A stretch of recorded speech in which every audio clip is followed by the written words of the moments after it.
Disiapkan dulu.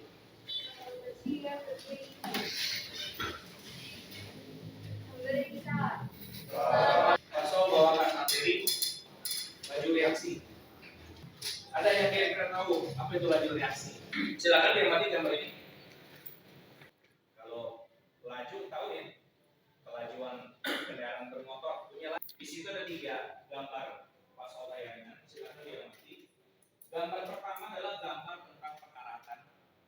Gambar kedua adalah gambar tepung yang. Jadi laju reaksi itu apa kira-kira? Laju sama kayak motor ya, mobil punya kelajuan. Dan kenapa ada reaksi yang cepat, ada yang lambat, ada yang sangat cepat ya?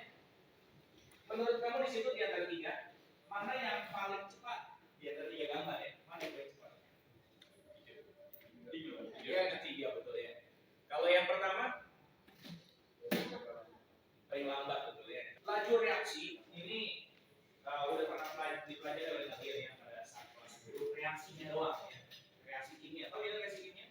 Reaksi yang menghasilkan produk baru ya, senyawa baru. Contoh nih, kalau Pak Sol bilang ada gula dilarutkan ke dalam air.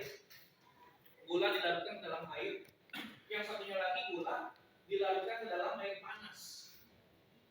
Kan yang di air panas harusnya lebih cepat apa? Lebih cepat larut. Nah, tapi menurut kamu dia bereaksi ya? Definisi coba tadi ya. Definisi reaksi kimia apa reaksi kimia? Menghasilkan zat baru atau senyawa baru ya, atau ada perubahan warna, perubahan bau ya. Kalau di gula dilarutkan itu tidak ada senyawa baru. Betul nggak? Jadi rasa gula sebelum dicelupkan ke air manis, setelah dicelupkan tetap manis, betul?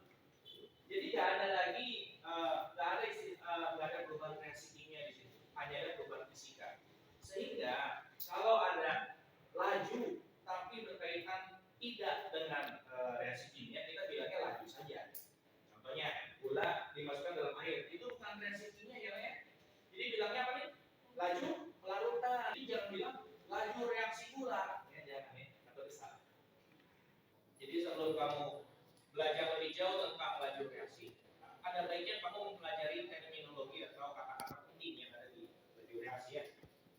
Ya, laju reaksi itu apa sih? Laju reaksi adalah ukuran seberapa cepat suatu reaktan itu habis. Reaksi kimia terjadi kalau ada reaksi pembukaan atau ada benturan antara atom ya. Jadi di situ dibilang bahwa teori pembukaan adalah teori secara kualitatif ya. Jadi artinya nggak pakai angka, hanya menjelaskan aja bagaimana reaksi kimia itu dapat terjadi ya. Lalu masih ingat kelas 11 yang lalu ya, bab sebelumnya kan tentang termokimia, ada reaksi eksotermis dan endotermis, masih ingat ya? Pasal coba gambarkan sedikit. Ya, ini adalah energi, semakin tinggi berarti energinya semakin besar ya. Kemudian ini adalah waktu ya. Pasal akan merecall ingatan kalian yang ada di pelajaran termokimia. Pernah mendapati grafik seperti ini ya? Reaksi eksotermis atau endotermis, energinya awalnya di sini, akhirnya lebih tinggi ternyata. Awalnya di 100, akhirnya di 200.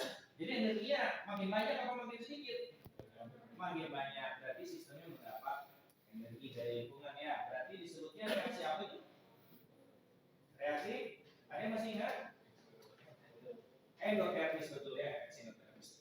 Nah, anak-anakku, kalau asal muasalnya reaktan memiliki energi di sini, kemudian dia menyerap energi terlebih dahulu sampai ke bagian paling atas atau kompleks peraktivasi, maka jarak ini disebutnya sebagai energi aktivasi ya. Jadi energi aktivasi adalah jumlah energi minimum yang diperlukan agar pembukaan berhasil. Itu mengacu kepada teori pembukaan ya.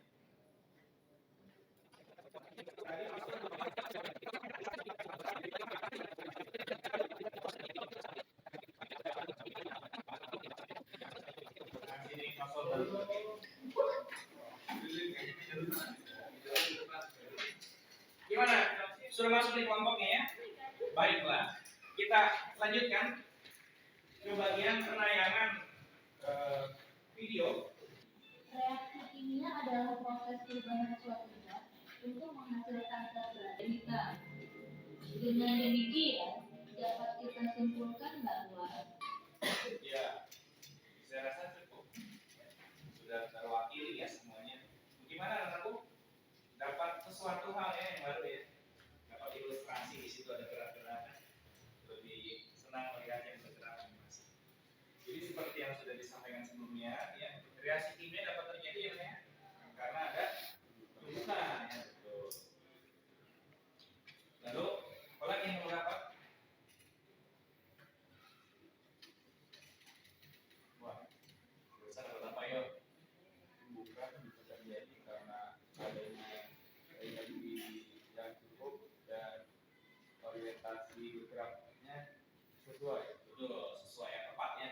Jadi kalau mau menyambut si Romeo bilang sama Juliet, Romeo Juliet betul ya? Itu apa tuh? Jadi Romeo kan nanti si Julietnya bukannya ke sana, dia Juliet. Nah, kamu tadi udah dapat tayangan apa itu teori tumbukan ya? Reaksi kimia itu apa?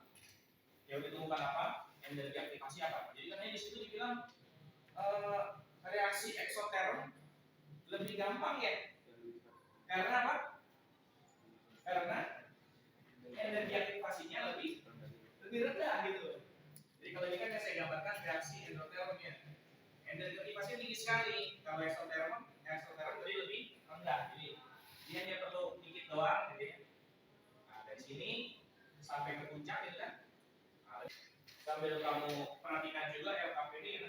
Karena tadi Pak Sol di depan bilang ada reaksi yang begitu cepat, ada reaksi yang lambat. Bagaimana caranya agar faktor apa saja yang mengalir reaksi tersebut gitu ya. Lalu kalau bisa setelah kita tahu kan harapannya gini, karena saya tahu besi bisa berkarat, maka sebaiknya dibuat anu gitu kan. Oh, karena saya tahu nanti ada kebakaran hutan, maka sebaiknya kita melakukan sesuatu yang pencegahan. Jadi karena kita tahu faktor-faktor yang mempengaruhi laju reaksi, maka kita bisa ambil tindakan gitu. Misalnya, ini roti kok mengembangnya lama gitu ya. Oh, dikasih sesuatu aja biar lebih cepat misalnya. Karena kita tahu apa yang menyebabkan suatu reaksi itu bisa lebih cepat atau lebih lambat ya. Di slide yang saya tayangkan di sini, walaupun bahasa Inggris, tapi dijago-jago lah kalian ya. Ini rangkuman dari yang sudah saya dapat, kira-kira seperti itu kan. Ada pengaruh dari konsentrasi, pengaruh dari tekanan, kalau gas ya, gas itu nggak ada konsentrasinya dari tekanan. Kemudian ada ukuran partikel, ada katalis, temperatur dan cahaya matahari, gitu kira-kira. Ya ada video Pak Sol tayangkan tentang faktor-faktor yang mempengaruhi. kita akan membahas semuanya satu persatu ya. Faktor pertama, luas permukaan. Jika kita lakukan Pastor stop dulu bentar karena ada yang harus diingatkan ya. Gula merah larut di air itu reaksi kimia bukan? Bukan. Bukan ya. Jadi itu hanya menyatakan lajunya saja ya. Jadi ada laju pelarutan gula merah, bukan laju reaksi gula merah bukan ya. Jadi dipahami, nggak ada tulisan reaksinya atau di kebayang kepala kalian itu jangan ada tulisan reaksi, itu laju pelarutannya saja. Jadi faktornya memang benar ya. Ada luas permukaan karena bisa mempengaruhi. jadi bayangkan Kalau yang barusan gimana? Laju reaksi bukan? Yang bulat. Nah, menurut teman-teman, manakah yang lebih cepat bereaksi antara lagu energi? Saya stop dulu sebentar karena ada yang sedikit mengganggu kalau kamu nggak dijelaskan itu lebih komplit, takutnya salah informasi. Begini kan, diberitahukan di situ bahwa laju reaksi semakin besar jika konsentrasi semakin besar gitu ya. Berarti kenapa nih? Karena dalam satu satuan volume tertentu jumlah partikel reaktannya makin banyak, gitu ya. Seandainya konsentrasinya sangat banyak, itu juga malah menurunkan efektivitas dari laju reaksi. Karena apa? Bayangkan kalau kamu apa ya bilangnya? Mungkin gini lah. Kan ada disebutnya tadi bereaksi kalau mereka berpasangan ya. Biar gampang, katakanlah ada grup cowok dengan grup cewek gitu ya. Ceritanya nih mau berpasangan.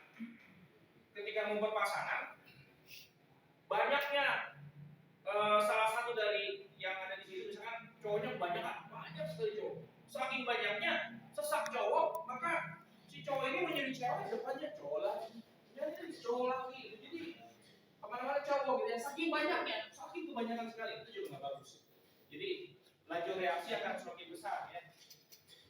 Jika konsentrasinya besar, tapi jangan sampai nggak kira-kira yang besar, itu juga nggak efektif ya.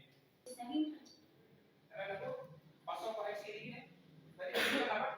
Menurunkan energi aktivasi ya. Jadi bukan menurunkan energi aktivasi ya. Jadi pasal ulang sekali lagi tadi ya, yang di awal itu penting bahwa ketika tanpa katalis itu rutenya. Kenapa seperti itu? Karena nggak ada bantuan katalis sehingga energi aktivasinya sangat besar.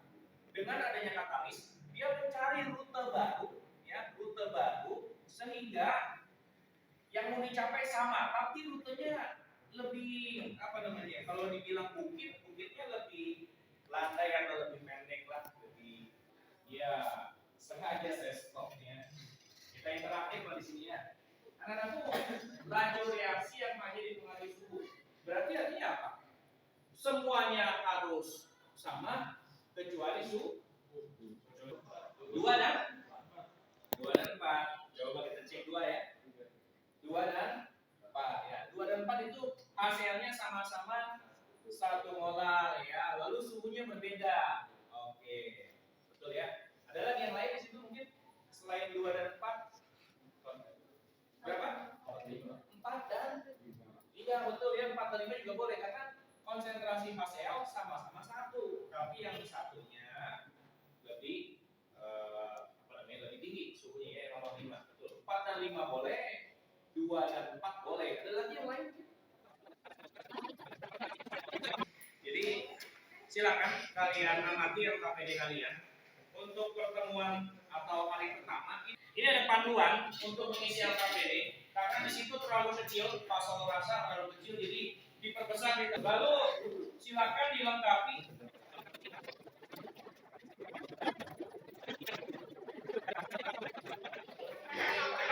Ya silakan dari situ aja. Semakin besar konsentrasi Tumbuhan yang berhasil lebih banyak. Iya betul sekali ya. Terima kasih. Adakah di antara kalian yang mau menyimpulkan apa yang sudah kalian dapatkan hari ini?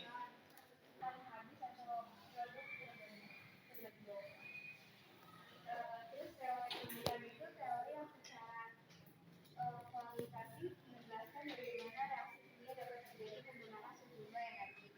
Energi aktivasi adalah jumlah energi minimum yang diperlukan agar Matahari nggak semua ya, nggak semua senyawa perlu sinar matahari dan nggak butuh pelarutan dulu.